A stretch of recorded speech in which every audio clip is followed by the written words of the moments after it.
UPSC journey में मुझे एक रियलाइजेशन हुआ, वो है इंडिविजुअलिटी, इस क्वालिटी के बारे में। तो सोचा कि आपसे इस विषय पर बात करूं और मेरे विचार आपसे साझा करूं। तो चलिए समझते हैं व्हाट इज़ इंडिविजुअलिटी। तो इंडिविजुअलिटी का हमारे लाइफ में क्या इम्पोर्टेंस है, क्या महत्व है। तो सबसे ज़्यादा ये होता है कि जब हम हमारे खुद जो देखिए, जैसे कि एक डीएनए या एक जीन की बात करें, हम जो है जैसे पैदा हुए तो हम कुछ गुण लेके हमारे साथ आए हुए हैं।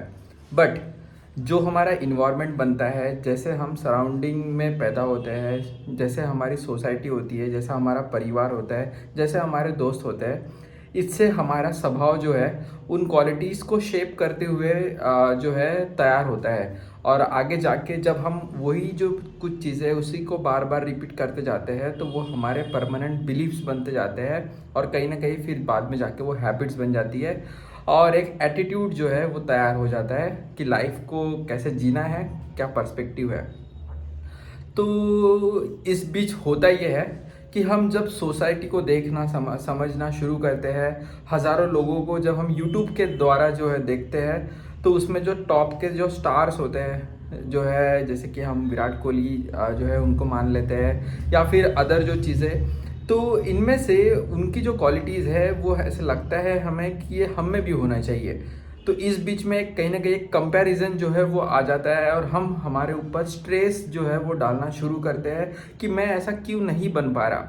बट रियलिटी ये है कि आप विराट कोहली जो है एक बहुत अच्छे का जो है एक स्टैंडर्ड सेट करते हैं अपने लाइफ से, तो हम उनसे इंस्पायर्ड हो सकते हैं। बट हम कभी भी कितना भी चाहे तो हम उनका कॉपी पेस्ट जो है वो नहीं कर सकते। तो इस बात को समझने की ज़रूरत है। तो इसी के सराउंडिंग में ये जो वर्ड है इंडिविजुअलिटी, ये घूमता है। तो आपका सबसे बड़ा कर्तव्य है कि आप खुद की जो क्वालिटीज़ है, जो आप खुद एक इंडिविजुअल है, उसको समझें और अपनी खुद की जो क्वालिटीज़ है उसके ऊपर काम करते हुए एक नए स्टैंडर्ड को सेट करें और अपनी लाइफ को जो है उन स्टैंडर्ड्स के साथ जो है आगे बढ़ाएं। तो इससे आपकी लाइफ जो है वो स्ट्रेस फ्री होकर सुखी जो है हैप्पीनेस वाली लाइफ हो जाएंगी। तो ये बात है। तो अब इसका यूपीएससी में हम कैसे जोड़ें इसका। तो यूपीएससी ऐसा है कि इतने सारे यूपीएससी के आप इंटरव्यूज़ देखेंगे तो आप उनसे इंस्पायर्ड हो सकते हैं। बट आप अगर उनसे कम्पीट करने लग गए कि मुझे भी इतने फास्ट सुपर फास्ट इंग्लिश जो है मुझे भी आनी चाहिए, भले ही वो जो है बचपन से ऐसे फैमिली में पैदा हुआ हो जो कि इंग्लिश ओरिएंटेड वाली रही हो, उनके घर में बचपन से इंग्लिश बोली जा रही हो, और एक दूसरा अगर हम मतलब स्टूडेंट की बात करें जो नॉर्मल विलेज वाले बैकग्राउंड से आता है और जो इंग्लिश वाला जो माहौल है उतना नहीं रहा हो, तो इतना कम्पीट कर पाना एकदम तुरंत जो है वो नहीं होने वाला। तो आप बस थक जाएंगे प्रिपरेशन में और आपका जो ध्यान है वो हट जाएगा।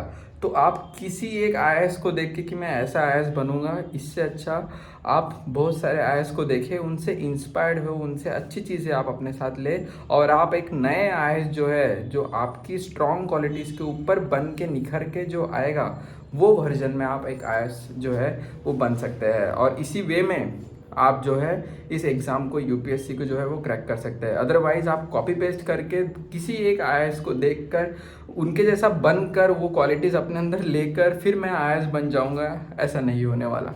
तो आपकी खुद की जो इंडिविजुअलिटी है, आपका खुद का जो वर्जन है, उसको आप प्रोटेक्ट करें। तो ये कुछ बात मुझे करनी थी। तो आशा करता हूँ आप इस बात की गहराई को समझ पाए होंगे। एक गो में मैंने वीडियो बनाया है। तो चलिए, अगर बात को समझा हो तो इस वीडियो को लाइक कर दीजिए और कमेंट करके अपने सुझाव दें कि मैं ऐसे किन टॉपिक्स के ऊपर मैं बात करूं। तो ये है मेरी मानसिक स्थिति ड्यूरिंग द यूपीएससी प्रिपरेशन। तो चलिए देखते हैं फ्यूचर में जो है हम आईएएस बनते हैं या नहीं।